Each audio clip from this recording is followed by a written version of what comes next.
A demoted Fort Worth officer broke his silence this morning for the first time since being accused of leaking this video of a co-worker's controversial arrest.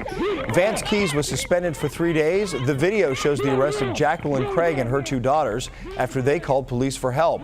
The charges against them were later dropped, and Channel 8's Hannah Davis has the very latest on Officer Keys' call for the Fort Worth chief to be fired. It was just a few days ago that Fort Worth's chief of police announced he was demoting 2 of his top officers for allegedly leaking information and videos to the public. But this morning, one of those officers is speaking out. He says he never leaked that video. He has cooperated with the investigation, and many people here say it's time for the chief to step down.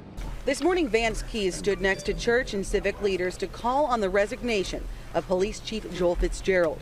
Last Friday, the chief announced then Deputy Chief Vance Keys and the department's assistant chief would be demoted for what he says was their role in linking body cam footage and information about the Jacqueline Craig incident and the officer involved to the media and public.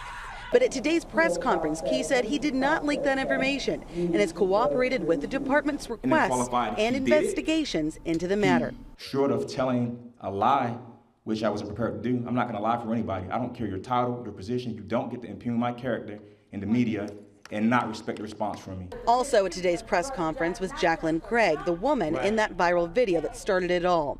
She says she was there to show support for officers speaking out.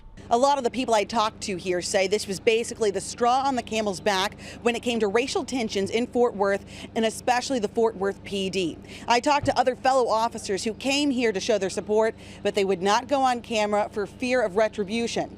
As for Officer Keys, he says he expects further punishment for speaking out today. Reporting in Fort Worth, Hannah Davis, Channel 8 News.